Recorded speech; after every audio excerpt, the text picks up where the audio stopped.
Olá, a Jornada Talks é o local para a gente conversar sobre carreira, sobre profissão de pessoas reais.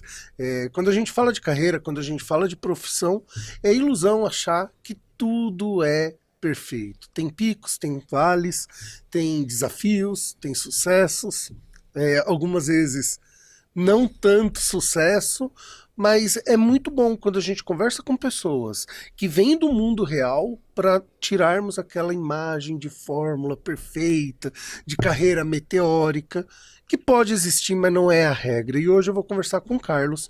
E o que eu quero trazer especialmente hoje, o Carlos, ele foi executivo de uma multinacional alemã, teve um grande cargo e por 10 anos, e depois por mais 10 anos, por mais de uma década, ele fez a coordenação, a gerência de uma escola, ou seja, de um negócio um pouco mais local, um pouco menor. E o que eu quero conversar com ele é como fazer a gestão, né? Um gestor de uma grande empresa é o mesmo jogo, joga o mesmo jogo de um gestor de um negócio um pouco menor.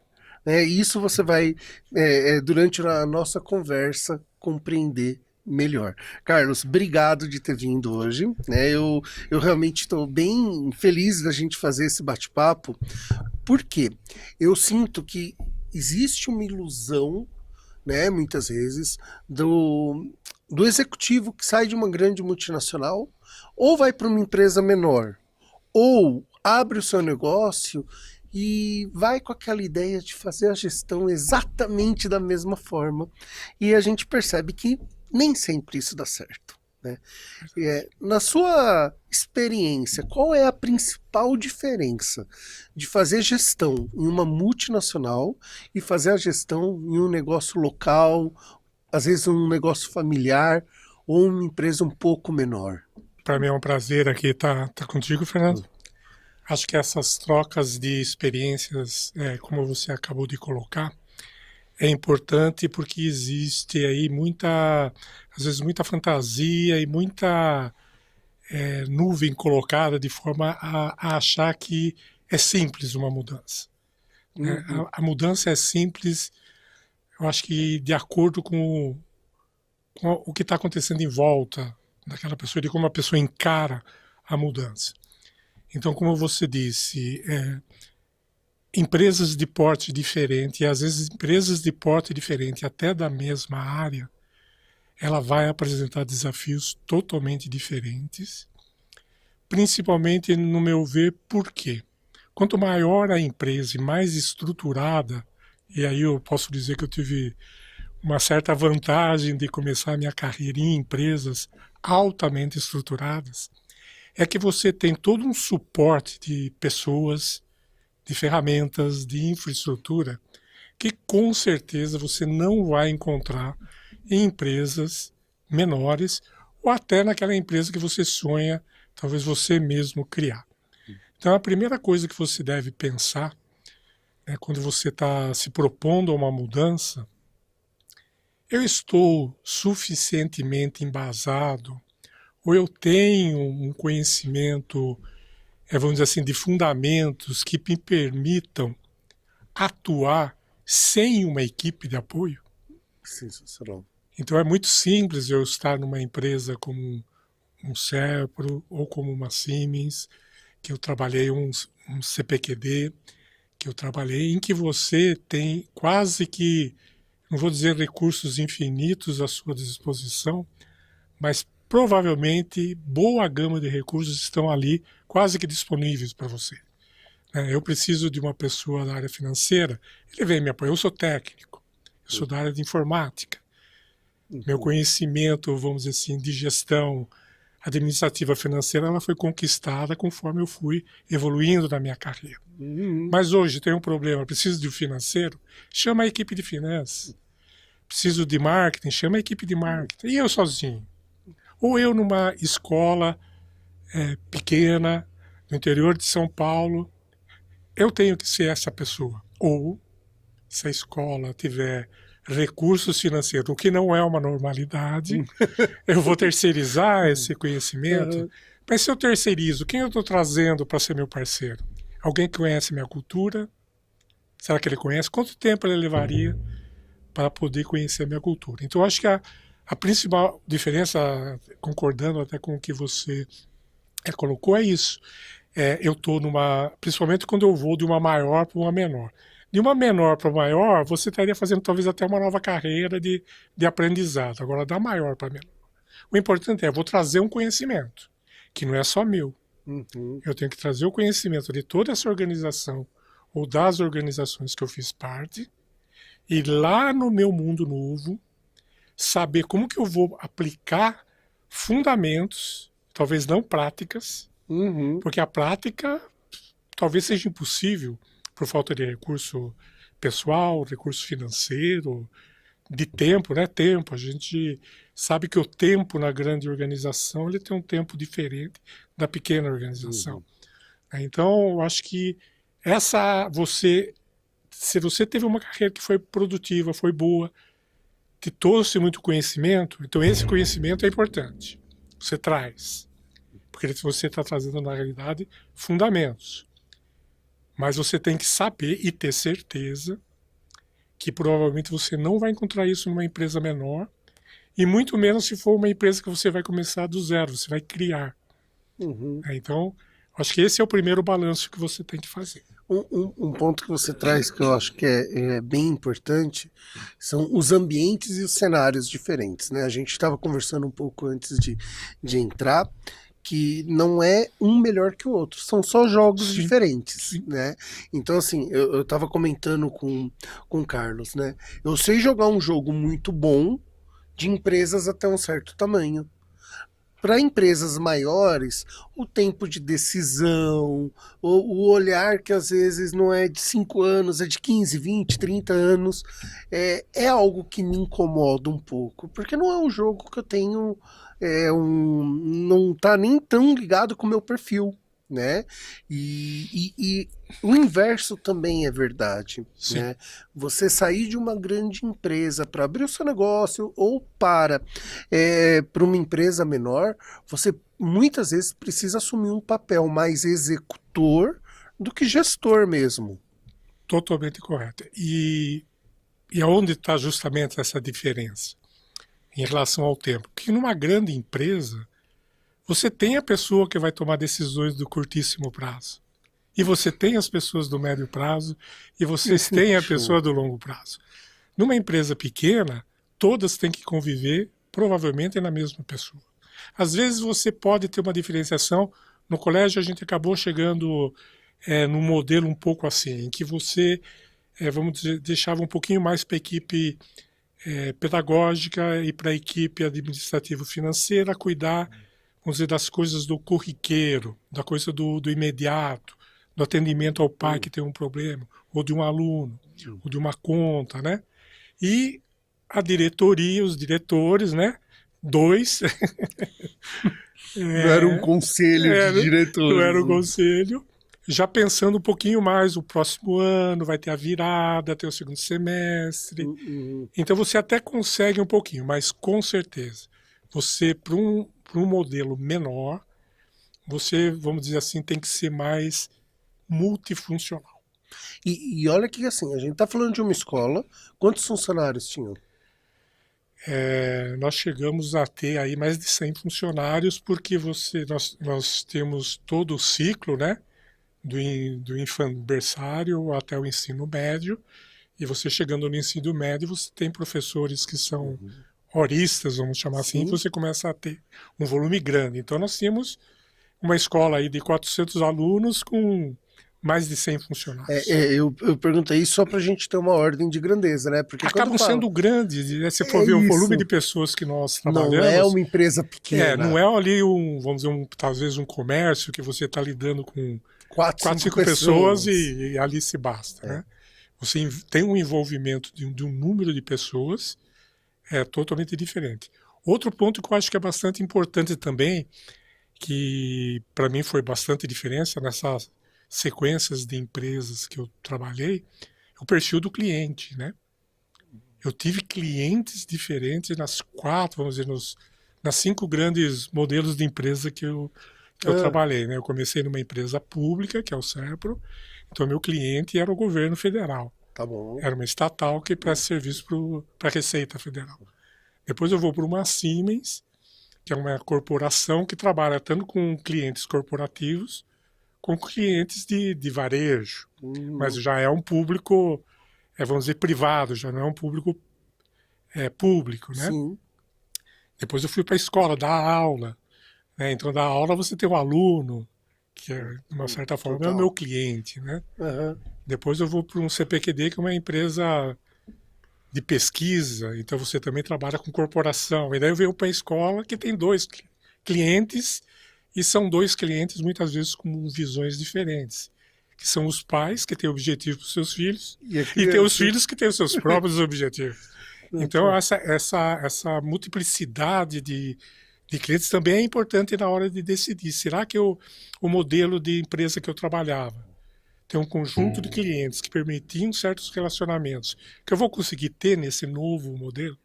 Sensacional. Talvez não, porque eu estou saindo de uma indústria e de repente eu vou para um comércio. Uhum.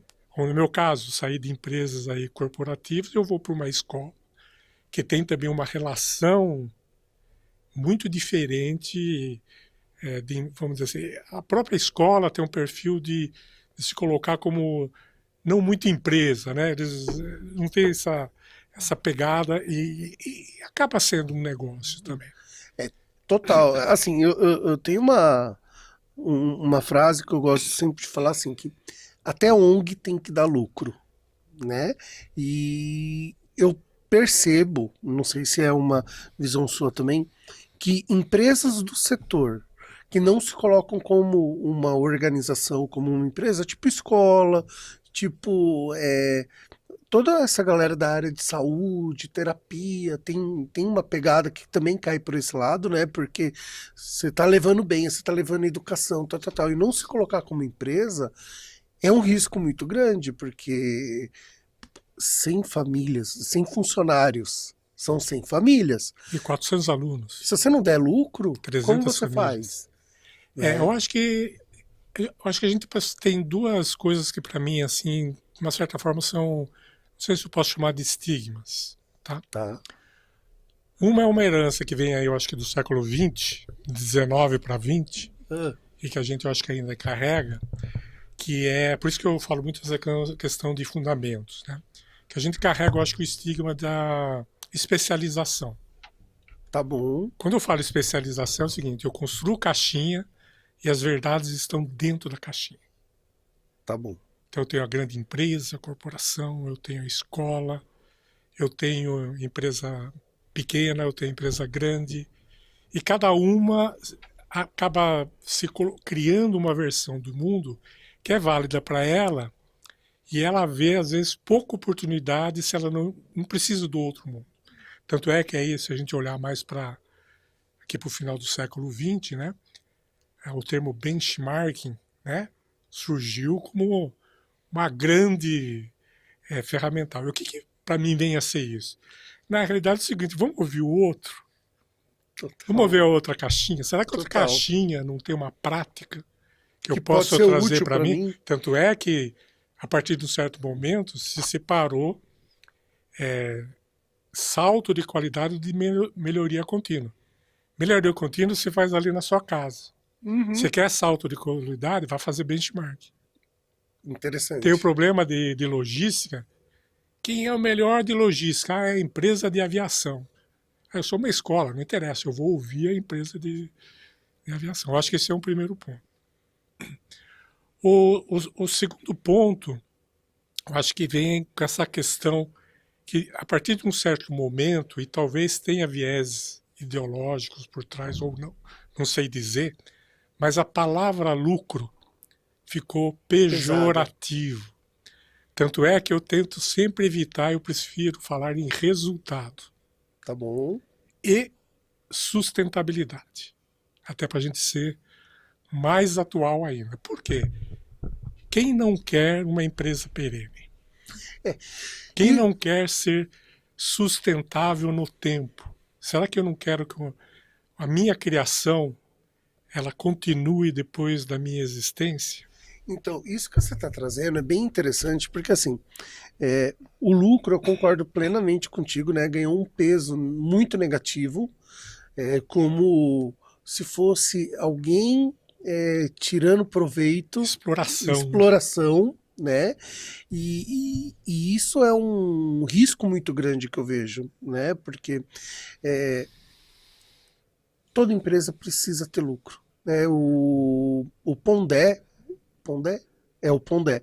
Ele tem uma frase que eu acho sensacional. Ele fala assim: se você está numa empresa que não dá lucro, sai da empresa, porque daqui a pouco ela está parando de pagar seu salário. Sim.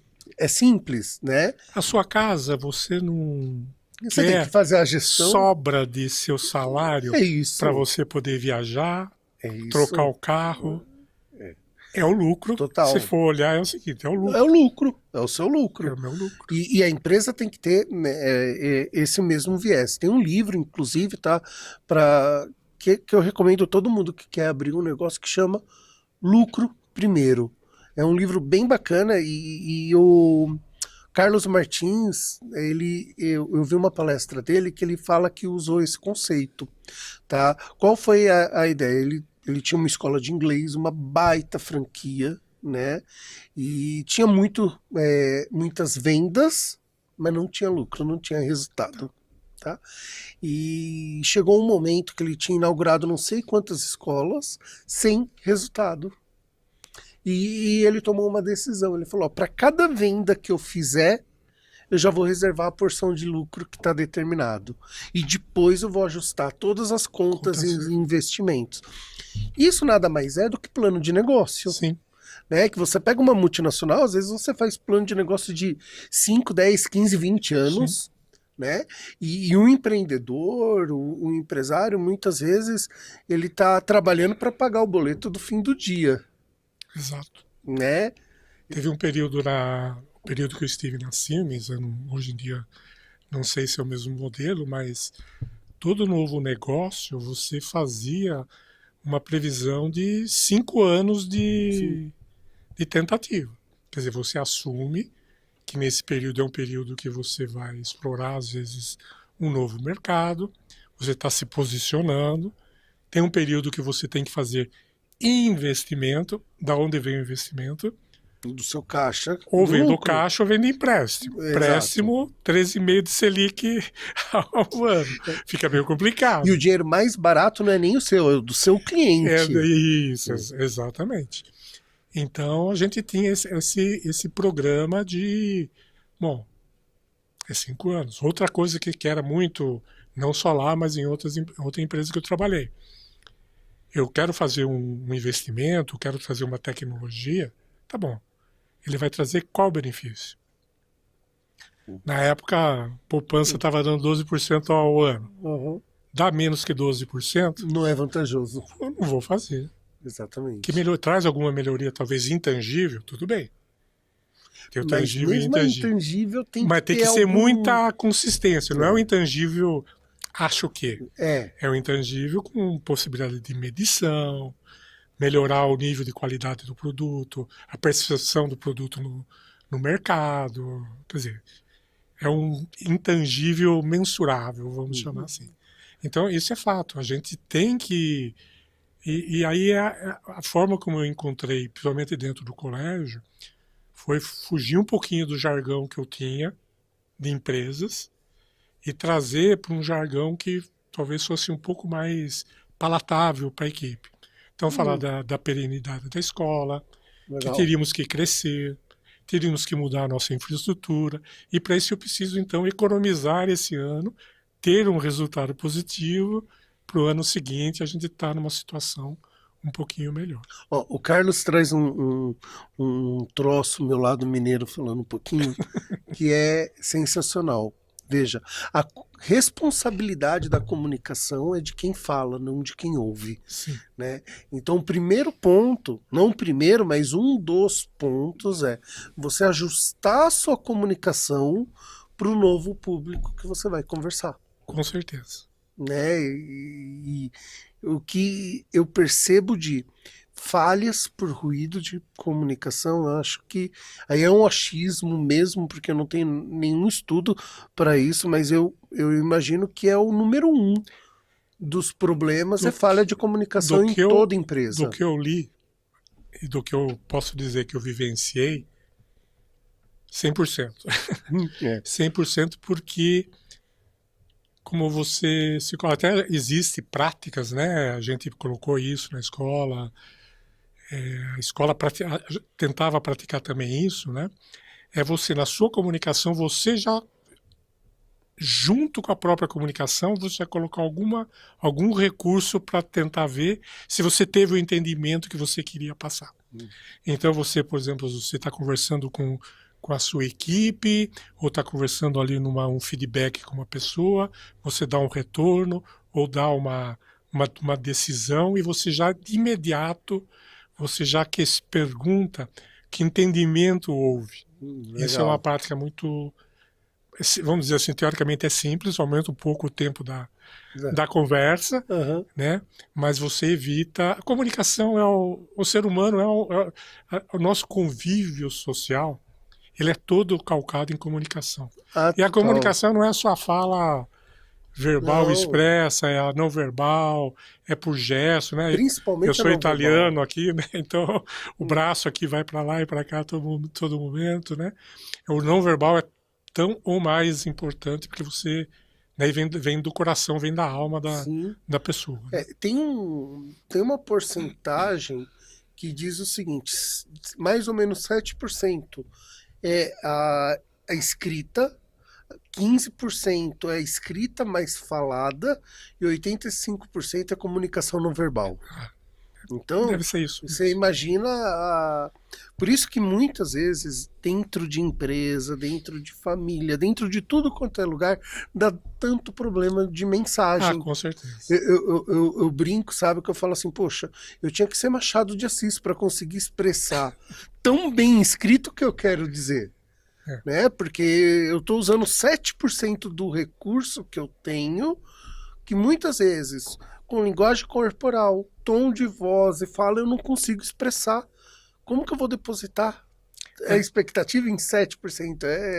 é difícil. Agora, uma coisa que isso aí foi um processo que veio de algumas leituras, mas depois eu tentei colocar em prática, e isso daí foi uma coisa que eu acho que me ajudou no dia a dia, principalmente depois que as corporações quebraram as paredes, né? Tá bom. Que a gente veio lá eu sou da década de 70 para 80, né? Que os Do século escritórios eram passado, tudo todo mundo fechado. na sua salinha, você Hum. no máximo ali tinha 2, 3 pessoas com você, se você ia para a gestão, então era Era quase um isolamento. castelo, No né? máximo a secretária evitando das pessoas entrarem na Exato, sua sala, né? Esse era exatamente. o padrão principal Uhum. da secretaria, né? Que já mudou há muito tempo. Então, principalmente depois que as paredes se romperam, eu passei a me cobrar mais, a experimentar mais essa, vamos dizer assim, uma percepção do ambiente, Ah, sensacional isso. assim, sem a preocupação de estar prestando atenção. Então, com o tempo, aumentou a minha acuidade acústica. Então, quer dizer, eu sentia as pessoas conversando, o clima da conversa, às vezes uma palavra chamava atenção. E o outro aspecto é a forma da pessoa se portar, né? Mais travado, mais aberto. Hum. Então, eu acho que isso daí é uma coisa que o gestor, ou por Precisa. treinamento, que existem técnicas para você aprimorar, né? Ou ele mesmo se dispondo a não se fechar, né? Porque eu acho que a gente tem que ser radar. Eu tenho que Nossa. trabalhar mais para os outros do que para mim. Uhum. Então, nesse aspecto, né, você está mais aberto, ouvindo mais. E não é aquele negócio de ficar querendo ouvir aquela conversa, mas de uma certa forma É de essa, entender mesmo. essa percepção talvez mais volátil, assim, mas que o ambiente dá sinal para você. Você trouxe um ponto, Carlos, assim, é, Isso é uma prática de liderança, é uma habilidade de liderança, e liderança é totalmente treinável, na minha opinião. Com Você certeza. ensina e você Com treina, certeza. né? É que muitas vezes a percepção que se tem de liderança é aquela liderança carismática, né? Que é quase uma liderança nata, né? Da pessoa que é Eu chamo de efeito cruzada. Vai o explica por... líder ali na frente, levanta a espada, dá Aham. o grito de guerra e vamos todo mundo com vontade. Isso tem efeito para algumas situações. Para quem quer fazer essa transição, seja de uma grande empresa para um negócio menor ou para abrir o seu negócio, tá? Ou inverso, mas principalmente para o executivo, para o funcionário que sai de uma empresa e quer abrir o seu negócio, né? Quer viver do seu... Quer transformar, de repente, o seu hobby, sua atividade, sua paixão em um negócio e ele precisa fazer a gestão disso. Se você pudesse falar dois principais conselhos seu, quais são os dois principais cuidados que essa pessoa precisa tomar? Bom, o primeiro eu diria que é estudar bem o que você quer fazer. É muito simples você falar que você quer abrir uma pousada em Ilhabela porque é uma delícia, porque você sempre passou férias em Ilhabela, é uma delícia estar numa pousada em Ilhabela. Agora, gerenciar uma pousada em Ilhabela talvez não seja o mundo mais bonito. Então, se você está indo para um mundo, aí eu vou falar de um mundo diferente do seu mundo. Você está indo para um mundo totalmente diferente, faça imersão, vá fazer visita, acompanhe, estude e leia muito. Se você está fazendo uma transição, que seja uma transição mais de vida, mas você quer se manter dentro daquele conhecimento, etc., eu diria que vá para uma consultoria. Seja um consultor. Legal. Porque assim, nós estamos precisando de pessoas com experiência. As empresas estão fazendo trocas muito grandes. A idade leva a pessoa a sair do mercado de trabalho. Mas e aquele conhecimento? Por que jogar fora? Uhum. Então, eu acho que pensando em dois extremos, né, tem muitas nuances nesses dois extremos. Mas de um negócio novo estude muito. Tem aí estudos que falam que você fazer uma transição dessa é coisa de 5 anos. Quer dizer, você tem que começar enquanto você está trabalhando. Sem falar nada para o seu chefe, sem falar nada para o seu dono, mas você já começar, abra sua pastinha no computador, começa a coletar dados, começa a estudar, fazer visitas, Tá. e etc. Então esse é um extremo. O outro extremo é se transformar num consultor. Quer dizer, então, o que eu carreguei nesse meu trajeto que eu posso levar para empresas pequenas, talvez, você dá uma consultoria. Uma empresa pequena, às vezes, contratar aí grandes consultorias, não vai ter cacife para isso. Não tem. Mas talvez você contratar alguém por hora, seja uma pessoa que vai te trazer experiência, E vai resolver o problema vai resolver na hora que você precisa. na hora que você precisa. E você Muito não tem legal. a dependência daquela pessoa estar ali como um funcionário, todo o custo agregado que traz atrás disso. Não, sensacional. Carlos, eu quero te agradecer porque a gente podia ficar aqui conversando por É um muito mais assunto tempo. É um assunto que extenso. nós gostamos e então acaba É sendo verdade. muito bacana. Muito obrigado para você. O episódio de hoje foi dedicado realmente para quem está fazendo essa transição de uma grande empresa para uma empresa menor ou principalmente saindo de uma grande empresa para abrir um negócio próprio, né? Cuidar da gestão, cuidar do planejamento é ponto essencial para o sucesso e para a durabilidade do seu negócio. Semana que vem, aqui no Jornada Talks, a gente vai falar sobre vendas. Então hoje a gente falou de gestão e semana que vem a gente vai falar sobre vendas. Acompanha que vai ser bem bacana. Um forte abraço.